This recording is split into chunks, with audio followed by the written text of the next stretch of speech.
Ollut kulma, podcast, joka avaa maailmaa sokkonäkökulmasta. Tässä podissa me puhutaan erilaisista aiheista ja yleensä teemana on näkövammaisuus. Välillä kylläkin jätetään tämä näkövammaisteema kokonaan pois ja suunnataan ihan muiden aiheiden pariin. Mun nimi on Pihka Aaltonen ja mun kautta podia täällä vetää Tessa Koponen. Sä voit seuraa meitä Instassa nimellä Kuollut kulma _podcast tai Facebookissa podin nimellä. Meille saa ehdottomasti antaa palautetta ja esittää kysymyksiä. Ihanaa, kun oot löytänyt meidän podin!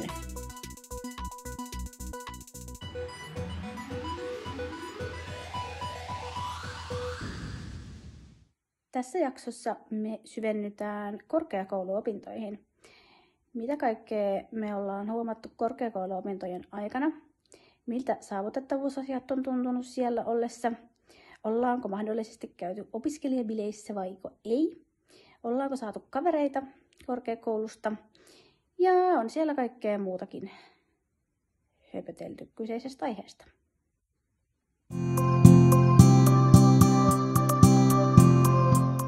No niin, tässä jaksossa päästään näköjään sitten jo oikein meidän nykyisiin opintoihin asti, mutta ennen sitähän meillä oli pääsykoerumpaa ja eri paikkoihin hakemista ja kaikkea muuta jännää, niin aloitetaanko vaikka siitä? Joo, aloitetaan vaan. Ihan ekaksi mulle tuli semmoinen kysymys mieleen, että milloin sä lopullisesti päätit, minne sä haet? Toi on hyvä kysymys, mitä mä oon välillä kysynyt jopa itseltänikin, että milloin tämä päätös tuli.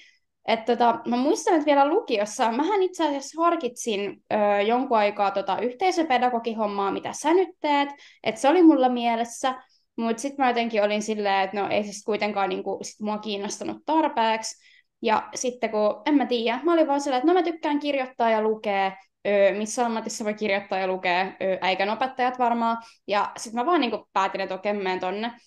Ja mä olin miettinyt sitä äikänopettajaa tälleen lyhyesti jo aikaisemminkin, joskus siis varmaan yläasteella tai jotain silloin yhteishaun yhteydessä, kun lukioon haettiin. Niin sitten jotenkin kai siinä talvella, sanotaan, että YÖ-kokeitten jälkeen, mä olisin, että okei, nyt vai milloin yhteishauto oli, olikohan ne jo ennen YÖ-kokeita?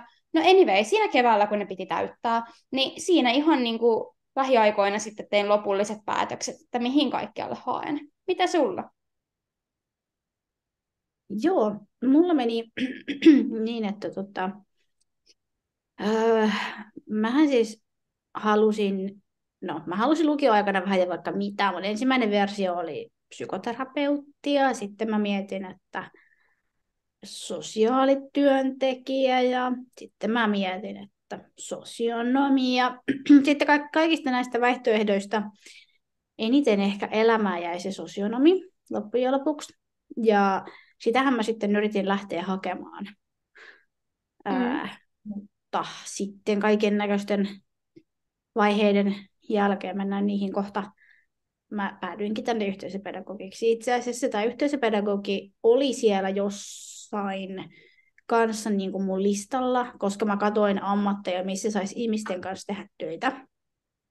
Ja missä voisi jollain lailla ehkä perehtyä ihmisoikeuskysymyksiin. Ja sitten kun mä olin saanut jonkun päähänpinttymän siitä, että mulla on kuuntelemisen lahja ihmisten kanssa, joten sitten mä jotenkin ajattelin, että joo, että jos mä osaan kerta kuunnella ihmisiä ja olla niiden kanssa, niin mikä ettei, että joku tämmöinen ihmisläheinen työ voisi olla mun juttu. Ja sitä kautta mä sitten päädyin tänne. Niinpä. Joo, kyllä. Kyllähän siinä piti paljon kelata niitä vaihtoehtoja, että okei, mitä aloja on, mitä mä voin tehdä, missä voi työllistyä, mikä on se juttu, mikä kiinnostaa edes jotenkin, että tälleen, niin joo, kyllä siinä varmasti pyöri paljon erilaisia keloja liittyen alavalintaan. Sitten kun oli YÖ-kokeet ohi, niin mä ainakin muistan, että mä aloin heti lukea ihan hulluna pääsykokeisiin. Alkoiko sullakin tämä sama? No kun hetkinen. Milloin mä hain edes sosiaalitieteisiin? Siis mun päähakukohteita kaikki oli ammattikorkeakoulu. hakukohteita, niin niihin ei ollut niin paljon luettavaa vielä siinä kohtaa. Oli vähän, koska silloin alkuun oli se eri hakusysteemi kuin sitten vähän myöhemmin. Niin kaipa mä siinä aloitin ainakin jollain lailla. Jep. Joo, mä muistan, että kun oli viimeiset YO-kokeet, mä tulin niistä kotiin, ja samana iltana mä olin ladannut sit itselleni jo muutaman pääsykoekirjan, ja aloin lukea. Ja tästä lähti tämmönen, niinku, mitä mä nyt sanoisin, raivokas pääsykokeisiin lukeminen. Niinku, mä oon tässä podissa monta kertaa puhunut, että mä oon aina ollut vähän sillä, että mä luen kokeisiin viime tipassa ja huonosti ja vähän ja tälleen. Mutta se oli jotain toista. Niin kuin, mä en ole koskaan ikinä milloinkaan lukenut mihinkään yhtä epätoivoisella vimmalla. Niin kuin, siis, mulla oli 3 pääsykoekohdetta niin kuin Jyväskylään äikänopettajaksi, sitten Turkuun suomen kieltä ja Tampereelle kanssa suomea. Ja niin kaikki oli yksi yhteinen pääsykoekirja, ja sitten muistaakseni jokaiseen oli vielä yksi joku niin kuin oma pääsykoekirjansa, mikä piti lukea. Ja se oli niitä 3 kirjaa. Joo, niitä oli yhteensä 3 vai 4. Hyvin tämä mun matikka nyt tällä sujuu, mutta joo, vissiin 3 tai 4 kirjaa. Mä luin niitä parhaimmillaan 10 kertaa kannesta kanteen. Ja siis joo, sitten siinä oli 3 pääsykokeet ja niihin sitten jokaisen piti mennä erikseen ja niin kuin paikan päälle ja hoitaa erityisjärjestelyt kuntoon, että sai käyttää omaa tietokonetta tai niin kuin ruudunlukijaa ja tämmöisiä, mitä nyt tarvi käyttää. Ja sitten tuli tosiaan pääsykokeita.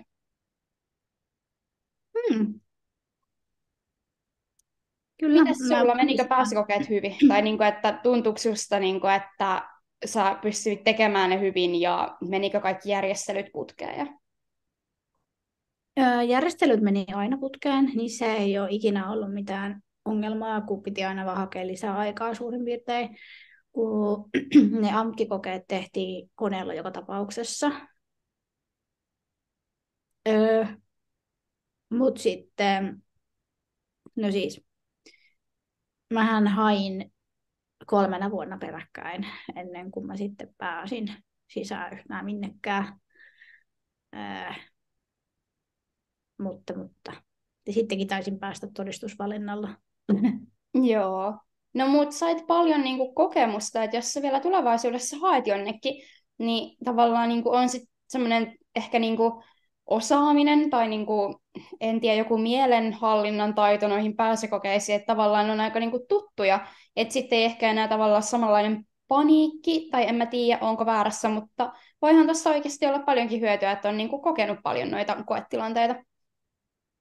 Siis voi juu. Ainoa ehkä mikä oikeasti oli semmoinen jännä oli, että mä kävin siellä sosiaalitieteiden pääsykokeissa yhtenä vuonna. Niin se oli jotenkin pelottava mennä yliopistolle tekemään niitä. Sitten kun mä kävin vielä Helsingin yliopistolla tekemään, niin se tuntui jotenkin semmoiselta, en mä tiedä, kaiken mekalta jotenkin varmaan johtui siitä, kun Helsinki on iso kirkko ja kaikkea, niin Kyllä. Oli vaan jotenkin nastaa. Ja sitten Joo. samaan aikaan ihan kauheata. Joo, kyllä mä siis tajuun, että niinku, olihan se vähän silleen mennä sinne yliopistokampukselle ja olla silleen, että onko mä oikeasti täällä niinku pääsykokeissa ja nyt tästä riippuu mun opinnot ja iik. Mutta se oli kyllä, mä muistan, että eniten kaikista mua jännitti, kun Jyväskylä oli ainut, missä oli niinku suora tavallaan äikän opettajakoulutusohjelma, mihin pystyi hakemaan. Että niinku hakee tavallaan kerralla ne kaikki pedagogiset opinto-oikeudet ja kaikkia. Siellä oli soveltuvuuskoe. Se oli jotain ihan hirveätä. Niinku, ne oli tosi mukavia ne tyypit. Ja mulla on sellainen vipa, että ne oli jotain opettajia, jotka on myöhemmin niinku opettanutkin mua. Ja moni puhuu niinku jälkikäteen, että niinku ketä niillä oli ollut siellä, mutta mä en muista yhtään, ketä ne oli. Että se oli todella stressaava hetki. Ja oli kunnon semmoinen niinku paniikki siinä, kun odotti omaa vuoroa. Mutta siis se oli oikeasti pelottavaa, jännittävää, kaikkea, mutta se tunne, kun mä tulin sieltä soveltuvuuskokeista pois, ne oli viimeiset pääsykokeet niin kuin, ennen kuin sitten vaan piti jäädä odottaa tuloksia, ja mä en ole varmaan ikinä kokenut yhtä isoa helpotuksen tunnetta kuin silloin, kun YO-kokeet oli ohi, pääsykokeet oli ohi, mulla oli sellainen olo, että mä leijuin sieltä tilasta niin kuin pois, että se oli jotenkin, niin kuin, se jäi mieleen. Oi, ihanaa. Mulla meni sitten niin, että sit kun mä loppujen lopuksi sen paikan sain, niin mä vaan yhtenä aamuna mä vaan heräsin puhelimeen, että mä sain viestin. Sitten mä menin katsoa sitä puhelin sillä, että kello on jotain, ehkä 8 tai jotain. Ja sitten mä menin katsoa sitä puhelinta, ja sitten mä sillä, mitä? Jep. Kun mä pääsin katon varasioilta sisään, niin siitä tuli sähköposti-ilmoitus suoraan. Paitsi tosin, mä en tiedä, tuliko sullekin, mutta siis kuitenkin se tuli niinku ihan puskista, koska pari päivää aiemmin mä olin vielä semmoisella varasijalla, mistä mä en kyllä niinku uskonut pääseväni sisälle. Aivan. Joo. Siis voin kuvitella, että tällä aamulla, kun saa tällaisen viestin, niin pakko tyyli tehdä jotain reality checkkejä, että onko se vielä unessa oikeasti, onko tämä totta. Koska mulla oli ainakin sellainen olo ihan keskellä päivää, että näenkö se vaan unta vai oikeasti pääsinkö mä niinku sisään. Että mulla ei tullut mitään, tai no, kyllähän mulle tuli sitten jotain viestejä siitä niin kuin sähköpostiin, mutta en mä huomannut niitä, koska niinä päivinä, kun mä tiesin, että ne tulokset on tulossa, mulla oli koko ajan opintopolun sivu auki mun puhelimessa, ja mä päivitin sitä niin kuin sivua valehtelematta niin kuin hyvin usein niin kuin tyyli vartin välein. Että niin kuin, siis se oli niin kuin todella, todella aktiivista opintopolun seuraamista. Ja sitten niin kuin huomasin heti, kun ne tulokset oli tullut. Ja se oli kyllä myös semmoinen, kun mä olin ihan oikeasti ollut varma, että mä en pääse. Niin kuin, että ei mitään semmoista, että mä olisin vaan sanonut vähän niin kuin silleen, että koska nyt pitää sanoa, että no en mä varmaan pääse. Vaan mä olin ihan vakuuttunut, että ainakaan tuonne Jyväskylään mulla ei ole mitään chanssiä päästä. Että mä olin ihan varma. Ja kun mä sitten pääsin sinne, niin se tunne oli vaan niin kuin epäuskoa ja sellaista, niin kuin, että tämä ei voi tapahtua mulla. Että onko tämä oikeasti totta? Jep. Se oli upeata. Mutta mitä sitten, kun oltiin päästy niinku sisään, mitä sä aloit tehdä ekana? Tai niinku, että asuit sä, pitikö sun muuttaa sinne paikkakunnalle? Mä en enää edes niinku muista, että miten se meni. Ei, mä olin ehtinyt asumaan 2 vuotta täällä pääkaupunkiseudulla sitä ennen. Eli mun ei tarvinnut muuttaa, joten ihan täällä sain olla. Mutta sitten totta kai piti lähteä ensinnäkin selvittämään, että kaikki tunnukset piti saada ja etsiä jonkun koululta olevan opettajan tai opon tai jonkun yhteystiedot ja kertoa, että joo, että näkövammainen opiskelija on tulossa, että varautukaa, koska mä päätin, että mä ilmoitan etukäteen. Sitten piti kaikki just järjestelmiä opetella ja hakea opiskelumatkoja ja opiskeluavustustunteja ja vaikka mitä. Kyllä. Tämä hakemuksen rumba oli ihan järkyttävää. Ja sitten kun piti vielä muuttaakin, niin pidettiin paniikissa niin kuin asuntoa, että mä muutin Jyväskylää silloin. Ja olinkin siellä niin kuin sitten pari vuotta ennen koronaa.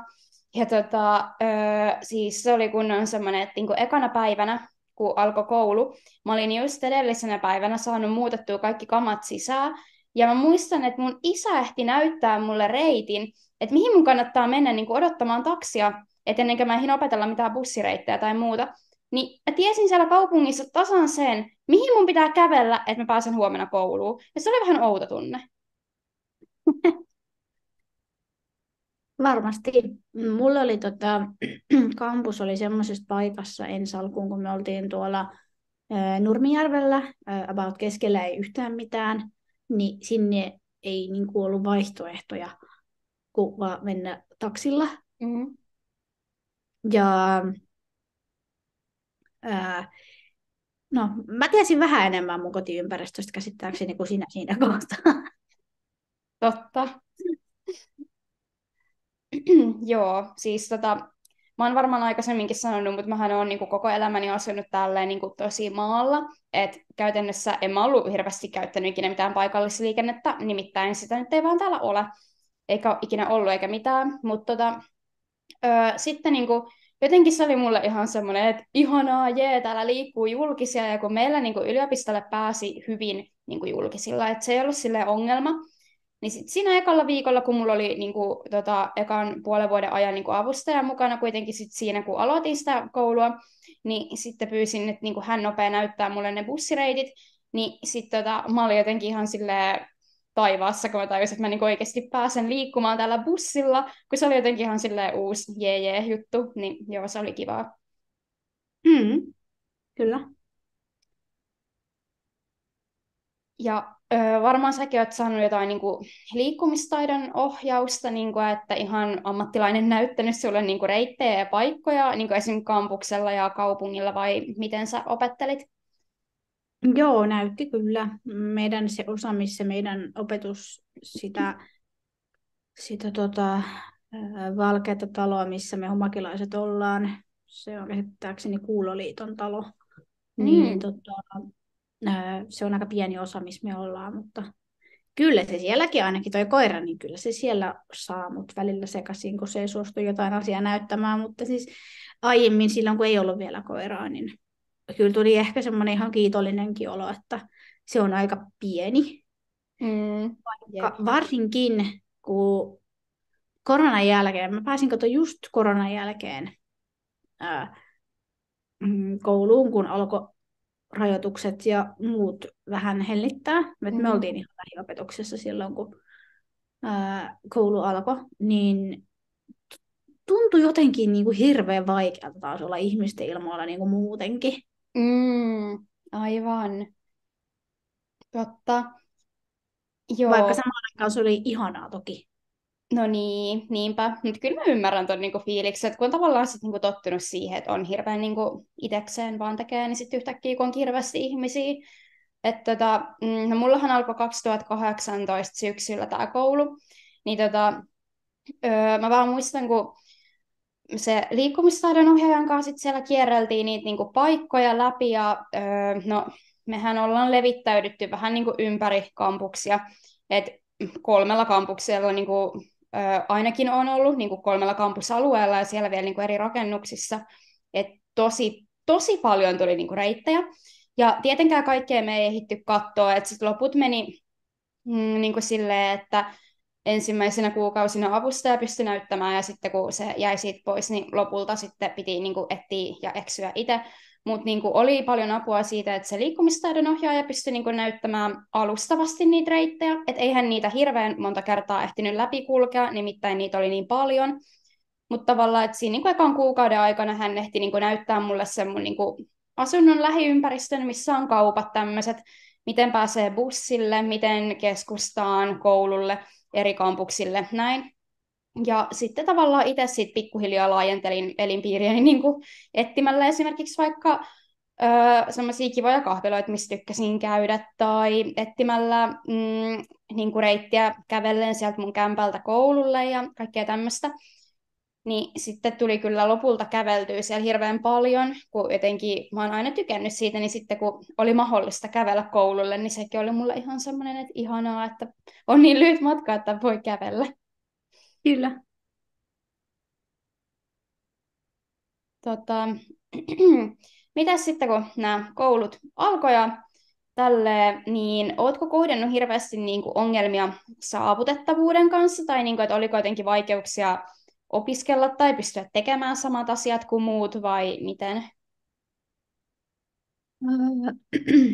Ei pääasiassa. Toki uudet järjestelmät, oppimisympäristöt, niin ainakin mulle meni vähän aikaa, että mä hahmotan, miten ne toimii. Varsinkin kun ainakin se meidän Moodle oli aika monikerroksinen, on se vieläkin, mutta siihen ei enää kiinnitä huomiota. Mutta pääasiassa joo, pystyin tekemään kaiken. Ehkä ennemminkin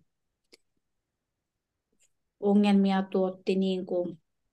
No mä olin taas vähän väsynyt siihen, että mun pitää selittää kaikki mun näkövammaisuuteen liittyvät asiat niin kuin uudestaan ja alusta. Et sen kanssa mä ehkä ennemminkin painin. Ymmärrän. Et varsinkin, jos niinku teillä on ollut sen verran vähemmän opettajia, että on oikeasti joutunut tavallaan selittämään niille kaikille, niin mä voin kuvitella, kuinka niinku, tavallaan rankkaa on olla niinku koko ajan selittämässä jotain. Meillä nyt oli silleen niinku kätevä, tai no hyvät ja huonot puolet siinäkin tietenkin, mutta kun opettajia ja niin kuin luennoitsijoita on niin paljon, että en mä niin kuin ole ikinä tavallaan kertonut heille mitään etukäteen, että mä oon vaan mennyt kurssille ja sitten ne on jossain kohtaa tajunnut, jos on tajunnut, että mä en näe. Et etenkin etänä niin ei varmasti niin kuin ole tullut esille monenkaan opettajan kanssa, jolle ei ole niin kuin tarvinnut mitään niin kuin erityisjärjestelyjä pyytää tai muuta, niin eihän ne ole silleen välttämättä tiennyt. Mutta toki sitten lähiopetuksessa niin kuin on vaan nähnyt, että no toi kulkee kepinkaan, että okei, tervetuloa vaan. Niin kuin, että silleen pääsin ehkä vähän helpommalla, kun niitä opettajia oli niin paljon, niin ei tarvinnut hirveästi niin kuin infoilla. Kyllä. Ja sitten ehkä se, että kun teillä kumminkin pääasiassa se opiskelu on sitä semmoista niin kuin luennollistumista ja tenttikirjojen lukemista ja kirjoittamista, mutta sitten kun meillä taas oli niin kuin oikeasti paljon siihen opetukseen liittyi kaikkea erilaisia pieniä tämmöisiä virkistystuokioita ja ryhmätehtäviä, siis niin kuin paikan päällä tehtäviä ryhmätehtäviä, niin se ehkä tuli enemmän ilmi siellä ja helpommin, ja siitä oli jopa vähän niin kuin pakko ilmoittaa. Niinpä, totta. Kun mainitsit noi ihme virkistykset ja muut tuokiot, niin okei, tämä oli kyllä ihan niinku, suht kamalaa. Tiedätkö, aina jos niinku jonkun kurssin tai ryhmän tai ihan minkä vaan alussa on tutustumisleikkejä, ja jos ne tyypit ei etukäteen tiedä, että sä et näe, tai vaikka tietäisikin, mutta ei ole niinku ehkä ajatellut asiaa, ja siellä tulee tutustumisleikkejä, niin sä et voi osallistua. Se kringeyden määrä, kun oot vaan silleen, mä oon pahoillani, mutta tämä leikki taitaa jäädä nyt multa leikkimättä, että niinku, en voi. Niin se on jotenkin tosi niinku, kiusallinen tilanne jotenkin kaikille osapuolille. Joo, meillä esimerkiksi oli tutustumisleikkejä. Mm. Niin Ja mehän siis tehtiin ihan siis meidän ekat koulupäivät meni siinä suurin piirtein, että me suunniteltiin ja rakennettiin niin kuin leiri alusta loppuun. Et se oli semmoinen, oliko se 1 vai 2 päivää, joka me suunniteltiin yhdessä. No Niin kuin niin, itsellemme. joo. Toi kuulostaa mielenkiintoiselta. Mä en vaan enää muista, että oliko siellä jotain sellaista, mitä mä en pystynyt tekemään. Aivan, joo. No aika paljon sitten niinku onneksi niinku jotenkin pystyy itse kompensoimaan ja säätämään ja niinku leikkimään jotenkin mukana, vaikka siitä nyt oikeasti ei tulisikaan yhtään mitään. Tiedätkö silleen, niinku, että jos on vaikka tehtävänä, että eti joku tyyppi tai tee jotain, niin sitten vaan tiedät, että sä vaeltaa vähän siellä joukossa silleen, että joo, mä nyt tässä etin hirveästi jotain, vaikka oikeasti, että niinku voi leikkiä sitä alkuunkaan. Että niinku, välillä mä vaan teen että mä vaan niinku, jotenkin vähän niinku esitän olevani siellä mukana ja toivon, että kukaan vetäjä ei kysy, että voit sä leikkiä tätä, koska en mä jaksa niinku olla silleen, että no en, koska mitä se niinku enää voi tehdä sillä asialle, että meni jo. Niin sitten mä aina vaan jotenkin yritin naamioitua sinne ja olla silleen, että älkää ajatelko, että mä en voi leikkiä tätä. Mut joo. Meillä oli noita kans jonkin verran siinä alussa, ja sitten tietenkin aina kun on alkanut jotain, no pedagogisissa opinnoissa oli jonkin verran, mutta siellä kyllä tosi hyvin aina jotenkin oli muistettu, että miten mä voin olla niissä mukana, mutta kuitenkin. Miten harkat, niin kuin nämä harkkatyöt tai erilaiset niin kuin harjoittelujaksot, miten olet kokenut? No siis mulla oli ihan hirveä kriisi ensinnäkin, että minne mä menen, mitä mä teen. Niitä harkkapaikkoja niin tungettiin, niitä kyllä niin tuli ihan joka tuutista, koska meillä oli semmoisia harkkaa esittelyjä, osana semmoisia valmennuspäiviä, missä meidän pitää istua, missä käydään yleisiä kaikkia asioita läpi ja muuta vastaavaa. Mutta sitten jotenkin niin tuntuu, että ne kaikki harkat on semmoisia, että en mä voi mennä minnekään lastensuojeluun. En mä voi mennä minnekään liikkuva nuorisobussisysteemiin. En mä voi mennä minnekään, mitähän siellä nyt oli. Aika paljon mulle tuli semmoinen olo, että en mä voi mennä minnekään täällä näistä, niin kuin mitä mä saan ehdotuksia. Niin, ymmärrän. Niin. Sitten mulla oli vähän semmoinen apua, valmistunko mä ikinä? No nyt mä oon 2 harkkaa kohta tehnyt, että näyttäisi nyt silti, että mä joku päivä tästä valmistun. Sitten mä soitin tuonne Näkövammaisten liiton nuorisotoimen suunnittelijalle, ja no sinnehän mä sitten loppujen lopuksi menin ykkösharkkaan, ja sitten kakkosharkan mä sain silleen, että ensinnäkin tämä oli hauska. Mä näin monta kuukautta liian myöhään meidän Teamsissa, yleisellä Teams-kanavalla, semmoisen ilmoituksen, että etsitään saavutettavat koulutuspolut hankkeeseen jotain materiaalia, olisiko ollut testaajia tai jotain vastaavaa. Mä en muista, mitä ne etti, mutta jotain tämmöistä. Sitten mä olin silleen, että saavutettavuus opiskelijoille. Joo, mikä ettei, mutta kun tämä on liian vanha tämä juttu. No sitten mä kumminkin niin kysyin Opolta, että kuule, että mites tämä nyt on tämä, että onko tämä niin vielä meneillään, voisiko tuonne mennä, mitä tapahtuu. Sitten Opo laittoi sinne hankkeen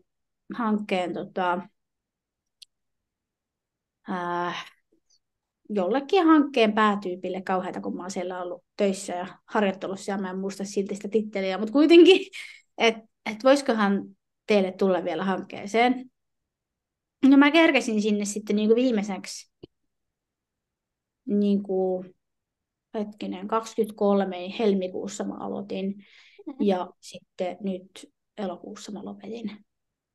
No niin, mutta hyvä, että ehdit. Joo, että yleensä kannattaa kysyä. Niin, totta.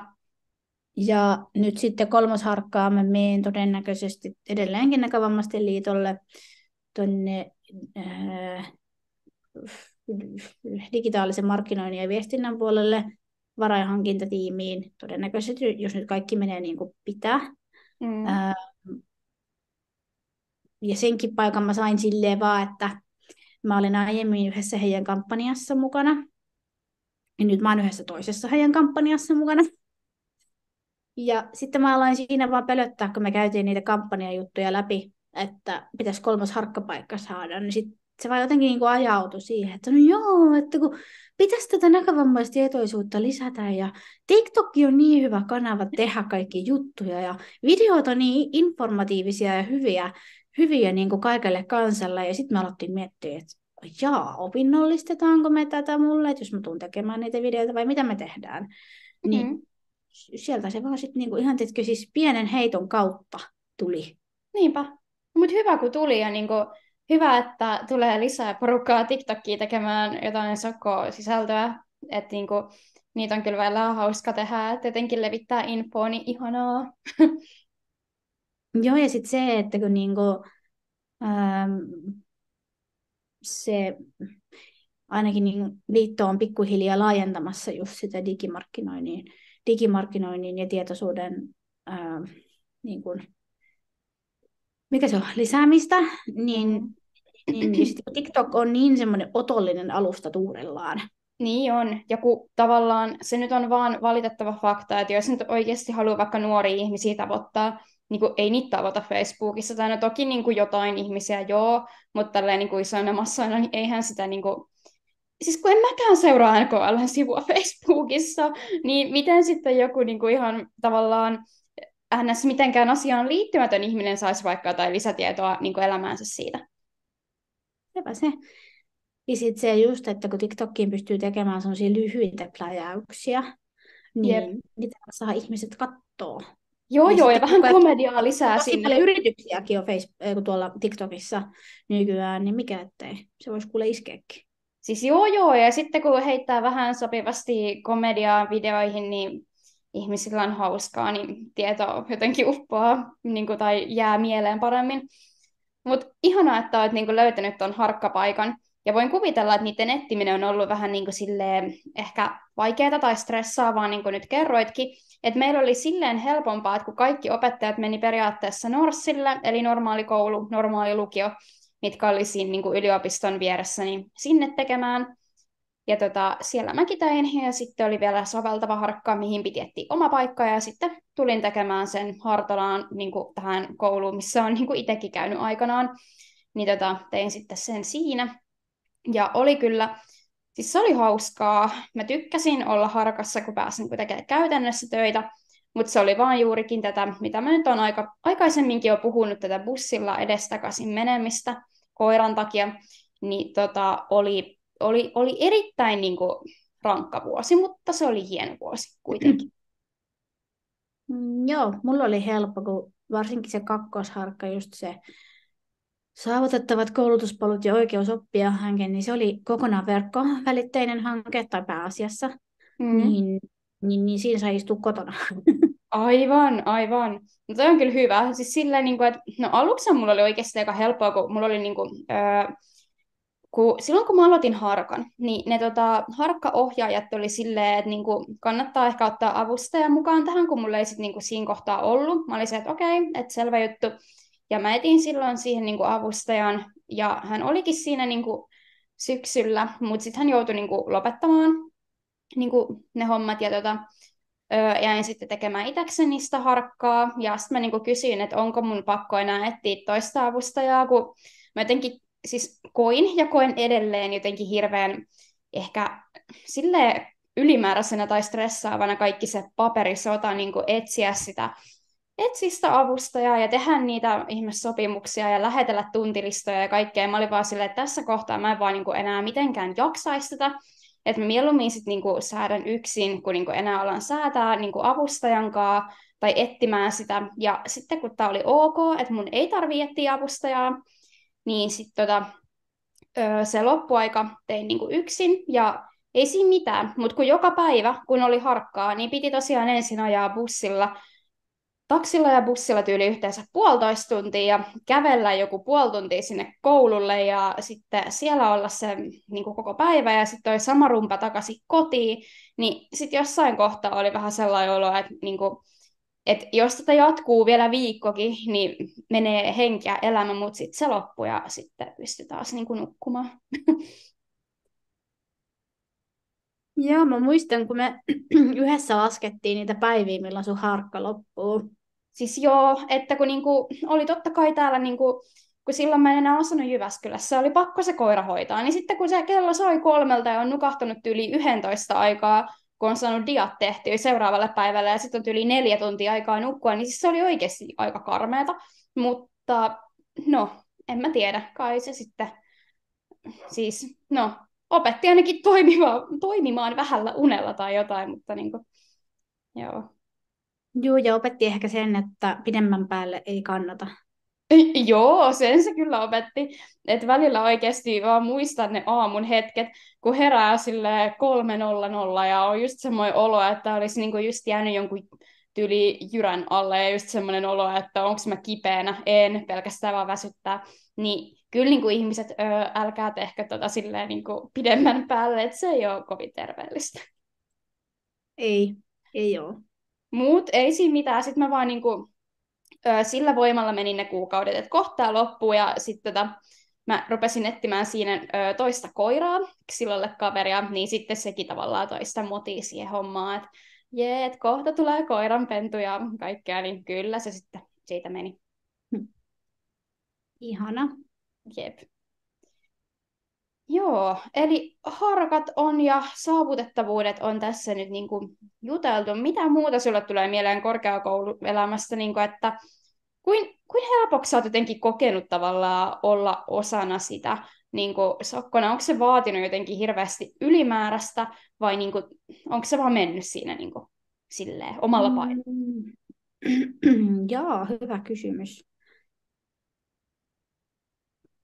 No siis, tämä on ehkä ennemminkin henkilökohtainen niin kuin mun persoonallisuuspiirre kuin ehkä mikään semmoinen näkövammaisuuteen liittyvä asia. Mm. Mutta kun musta tuntuu, että yhteisöpedagogit on pääasiassa, ei kaikki, mutta pääasiassa ne on ihan tosi sosiaalista porukkaa. Mm. Joten se metelin määrä on huimaava aina välillä, ihan syyttämättä yhtään ketään siitä. Jos joku nyt mun tutuista kuuntelee tätä, niin en syytä ketään. Totean vain, että se metelin määrä on välillä vähän liikaa mulle. Aivan. Öö, ja no sitten tietenkin, kun mä en ehdi esimerkiksi käymään opiskelijabileissä tai tämmöisissä, koska mä treenaan, ja Mm. muutenkin pitäisi aina järjestää. Ihan oikeasti pitäisi miettiä sitten, että okei, jos mä lähden opiskelijabileisiin, niin mistä muusta ne opiskelijabileet on sitten mun elämässä pois, koska mun on pakko ottaa sinne avustajan mukaan. Joo, toi on ärsyttävää. Niin Mä en ole tänäkään päivänä tutustunut kuin yhteen tyyppiin sillä tavalla, että mä niin kuin, viitsisin pyytää, kehtaisin pyytää, että hei, lähdetäänkö yhdessä. Joo, tunnistan, että ekana vuonna ja tokana, kun mä asuin Jyväskylässä, niin kyllä mä parissa tapahtumassa kävin. Ja just silleen, niin kuin, että yritin jotenkin varoikkua mukana ja jotenkin handlaa sen, mutta kun tavallaan se aiheuttaa enemmän stressiä kuin sitä, että olisi niin kuin rentoa ja kivaa. Ja niin kuin, totta kai sit, niin kuin, ne tutut siinä kaverit auttoi, ei siinä mitään, mutta niin kuin, jotenkin koko ajan oli itsellä sellainen olo, että kun ei kehtaisi olla pyytämässä apua, niin sitten jotenkin tuli vähän sellainen, että no ihan sama, en mä jaksa. Plus sit se, että no silloin niin kuin ensimmäinen ja vielä toinenkin opiskeluvuosi oli sen verran niin kuin paljon tätä syömishäiriöhommaa päällä, että kun en mä olisi kuitenkaan sitten niin kuin, tai silleen niin kuin jaksanut hirveän energisesti olla siellä, ja kaikki tavallaan se energia meni siihen, että vaan niin kuin yritti handlaa ne reitit ja ottaa kaupungin haltuun ja opiskella ja elää ja tehdä niin kuin jotain, siis kaikkea mitä nyt piti tehdä elämässä, niin sitten jotenkin illalla, jos ajatteli, että vielä lähtisi jonnekin niin kuin lisää stressaamaan niin kuin opiskelubileisiin tai opiskelijabileisiin tai johonkin tapahtumiin, niin mä olin kyllähän niin kuin silleen, että en varmaan lähde, että mä vaan niin kuin kaadun sänkyyn ja makaan siellä aamuun asti, enkä tee yhtään mitään. Joo, se, et ei, en mä jotenkin koe, en ole niin kuin löytänyt kaveriporukkaa sieltä enkä mitään, mutta sitten jos miettii ihan niin korkeakouluelämää näin niin kuin muuten, niin no siinähän se menee. Mm. Joo, en mäkään niinku mitään super ehkä kaveriporukkaa silleen niinku kerännyt mitenkään, no opiskeluaikoina. Kyllähän mä nyt periaatteessa edelleen opiskelen, mutta viimeistä vuotta ja etänä yksin kotona, mutta niinku tavallaan silloinkaan, kun oli enemmän niinku lähijuttua. Ja meillä oli kyllä hirveän kiva niinku porukka, että tavallaan me, jotka aloitettiin samaan aikaan nämä EKP-opinnot, niin ihan hirveän kiva niinku porukkaa siellä, ei mitään niinku siinä. Mutta jotenkin sitten, kun ehkä on vähän itsekin kohtuullisen introvertti, enkä ole kovin hyvä esimerkiksi niinku yhtäkkiä vaikka ehdottamaan, että hei, nähdäänkö niinku koulun jälkeen tai muuta, niin sitten vähän niinku vaan jäi se. Mutta toisaalta siinä sitä aika äkkiä tuli niinku koronat ja kaikki. Mutta niinku kyllä silleen koen, että niinku siellä luennoilla oli kyllä, niinku aina kun näki niitä tyyppejä, niin tosi kiva niinku jutella ja näin. Mutta joo, muuten kyllä mä kanssa niinku koen, että on mennyt silleen ihan hyvin. Niinku, että okei, se mikä mua välillä ehkä ärsyttää, tai niinku, ehkä niinku jossain määrin stressaa tai tuo lisää tekemistä ja kuormitusta ja muuta, että kun koko ajan joutuu niinku itse keksimään kaiken maailman vaihtoehtoisia toimintatapoja, että yhtäkkiä vaikka huomaa, että hupsista, tässä on joku tämmöinen juttu, että mä en voi tehdä tätä hommaa, koska saavutettavuus, no ehkä mä vaan keksin jotain ja lähetän tämän ja toivon, että se kelpaa opettajalle tyyppistä. Sepä se. Joo, se on välillä niin just huvittavaa, että mullakin oli yksi talouskurssi, mistä mä sitten oikeasti revin itselleni suorastaan pakokauhureaktiot, koska mä olin ihan varma, että mä en saa sitä suoritettua ja kaikkea ja muuta.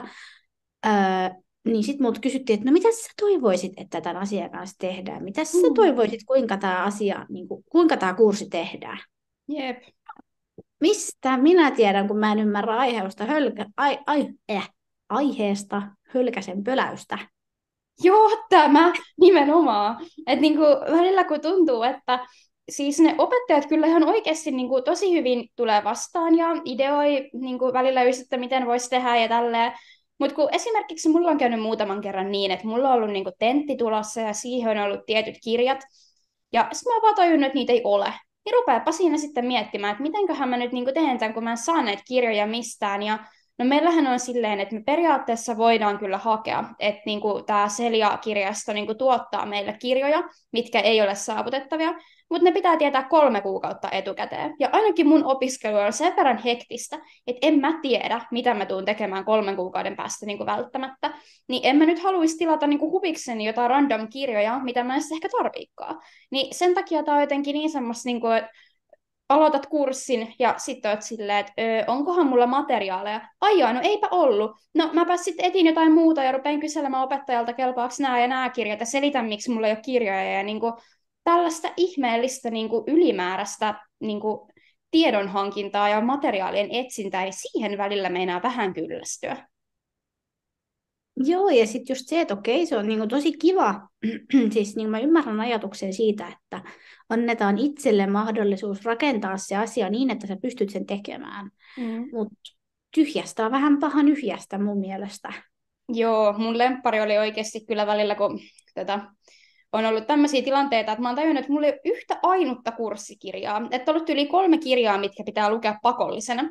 Opettaja ei tiedä, että mä en näe. Ja sitten mä lähetän sille niin kuin sähköpostia, että hei, olen näkövammainen. En voi suorittaa kurssia. Minulla ei ole materiaalia.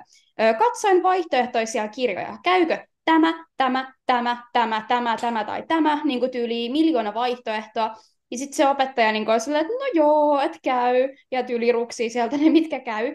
Mutta sitten tavallaan, että mä oon voinut lähettää tällaisen sähköpostin, niin siihen on mennyt tuntikausia, että ensinnäkin on niinku varmistanut, että niitä kirjoja ihan oikeasti ei löydy.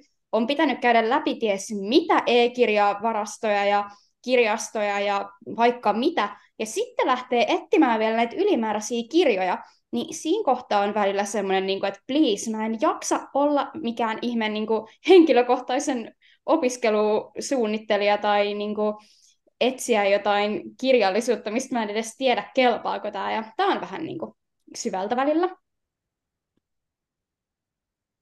Joo, ehkä sulla on vielä kovempi homma kuin mulla, koska mulla tämä on kumminkin tapahtunut vain yhden kurssin kanssa, ja nyt sekin meni sitten niin, että mä en tehnyt sitä vanhaa kurssia tai sitä kyseistä talouskurssia, vaan nyt kun meillä vaihtui OPSI, tai mulla ei vaihtunut, mutta uusilla opiskelijoilla vaihtui, niin sitten sieltä löytyi sellainen kiva kurssi, minkä mä pystyn tekemään, joka on ihan kohta suoritettu.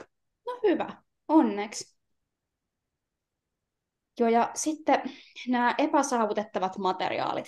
Niin kuin, että välillä Moodleen esimerkiksi, kun opettajat laittaa niin kuin materiaaleja, niin että ne on ottanut kuvia kirjojen sivuista. Ja no, niitähän ruudunlukija ei todellakaan yleisesti ottaen lue. Niin sitten siinä vaan rupeaa miettimään, että tässä on nyt epäsaavutettava materiaali, joka pitää lukea yli huomiseksi. Mitähän mä tämän kanssa teen? Ja mä kyllä myönnän, että aina mä en vaan jaksa alkaa säätää.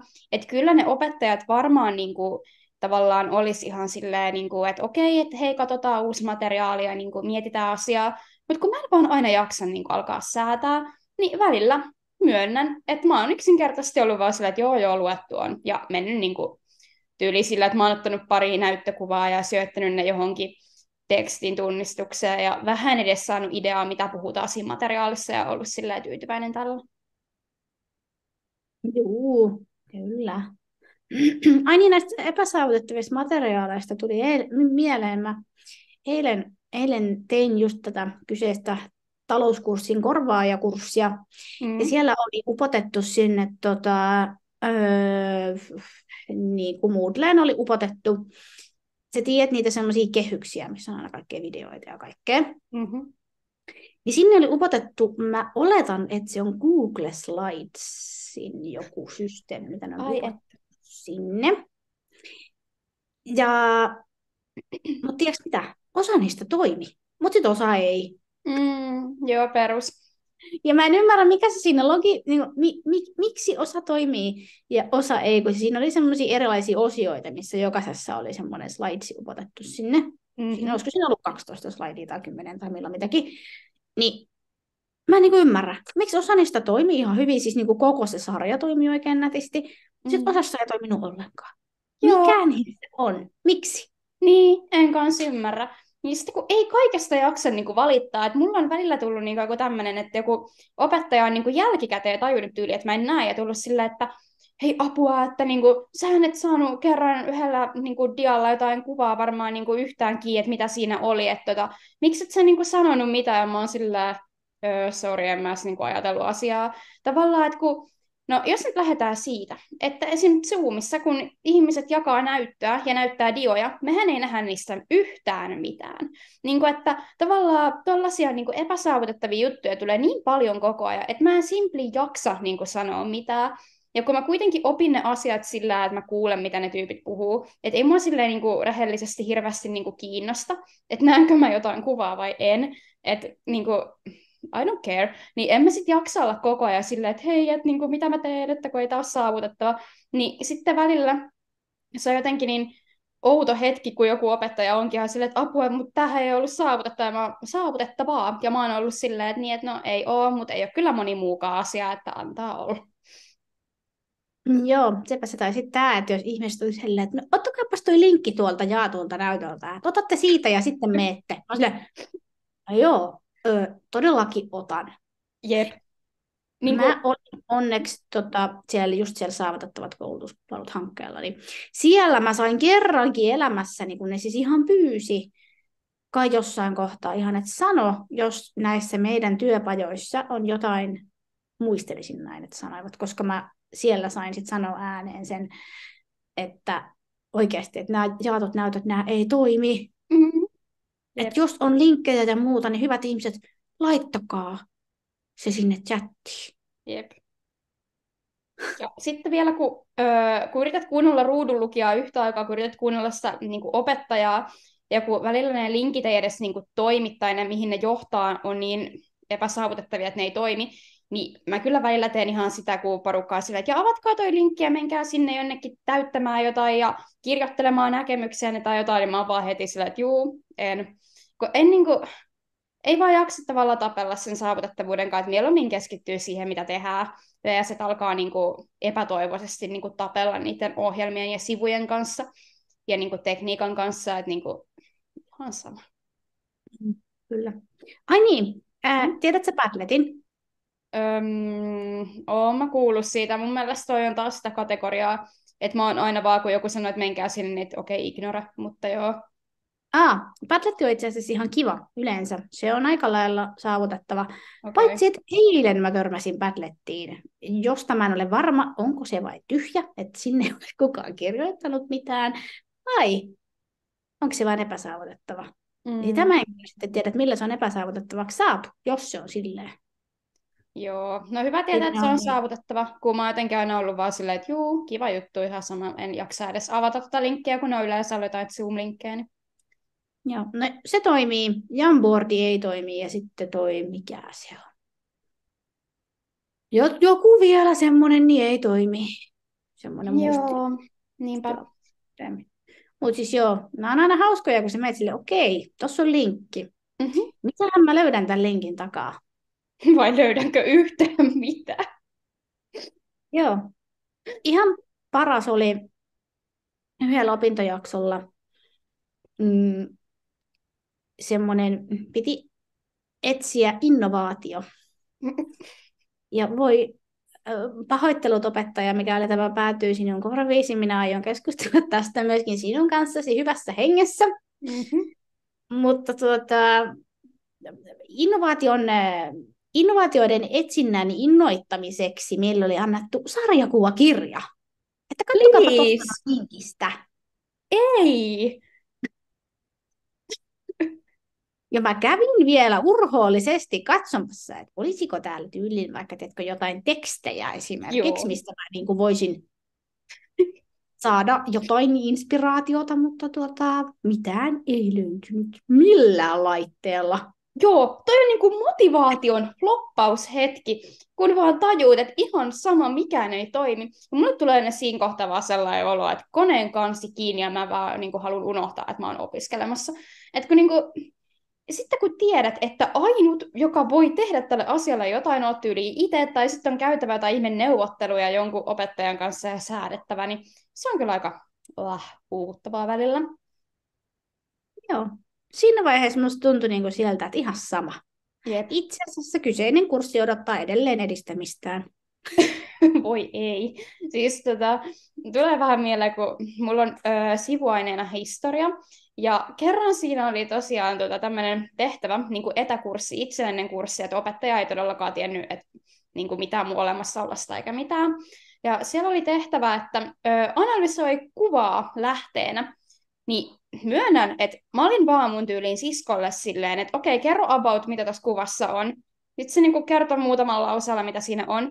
Ja sitten mä jaarittelin tästä informaatiosta, mitä mä nyt niin sain tätä niin kuvan kuvausta irti. Niin jaarittelin siitä sivun verran juttua, että miten tätä voi käyttää lähteenä näkemättä koko kuvaa. Hyvä. Joo. Mäkin voisin tietenkin kysyä sieltä, että no niin, nyt joku, jolla on näkevät ja toimivat silmät, kun nämä meikäläisen ei toimi, että Mm-hmm. niin, että mitäs tänne nyt on sitten laitettu tänne sarjakuvakirjaan, että minä voisin tehdä tämän tehtävän sillä lailla, että minä tietäisin, mutta kun miksi sä et olisi voinut laittaa siihen, vaikka kun kumminkin netti on pullollaan erilaisia artikkeleita erilaisista Mm-hmm. innovaatioista. Jep. Se on helppo. Mä ymmärrän, että se on helppo. Mm-hmm. Niinpä. Mutta sitten jollakin se on kaikkea muuta kuin helppo. Joo, niinhän se on. Ja sitten välillä tulee just tehtyä tolleen sinne päin. Mun ihan niin kuin paras hetki oli, kun mä olin menossa tekemään taloushistorian tenttiä, ja puolet kirjasta oli vain saavutettavaa. Mä en tiedä miksi. Tämä oli joku Celian tuottama kirja, ja puolet kirjan luvuista puuttu. Mä en niin kuin ymmärrä, että minkä takia. Siis kenelle on tullut mieleen jättää puolet kirjan luvuista pois? Niin kuin, mä en voi ymmärtää. Joka toinen tyyliin puuttu. Mutta anyway, menin sitten puolikkaalla kirjalla. Käyhän se. Joo. Okei, nyt me ollaan vähän rakettu saavutettavuudesta, mutta mitäs muuta meidän korkeakouluelämästä vielä opiskeluelämästä tulee mieleen, vai tuleeko mitään? No siis, kyllä on pakko sanoa, että näinä vuosina on kyllä kasvanut aika paljon. Mm, jep. Et niinku, jos nyt miettii, verrataan niitä tyyppejä, ketkä silloin haki epätoivoisesti joka paikkaa ja niinku, luki pääsykokeisiin ja muuta niinku, tyyli 5-6 vuotta sitten vs. nyt, niin kyllähän niinku, muutos on ollut sillä aika iso. Joo, on. Toki sitten mua ehkä niinku naurattaa tämä, tai ei nauratakaan, vaan musta on niinku mielenkiintoista ajatella, että miten eri tavalla meidän 5-6 vuotta on mennyt. Sä oot ollut koko ajan koulussa. Mä taas olin 3 vuotta välivuodella tai Mm. vuosilla sen siis lukiosta valmistumisen jälkeen. Mm. Ja mä väitän, että omalla tavallaan se on ollut hyvä asia.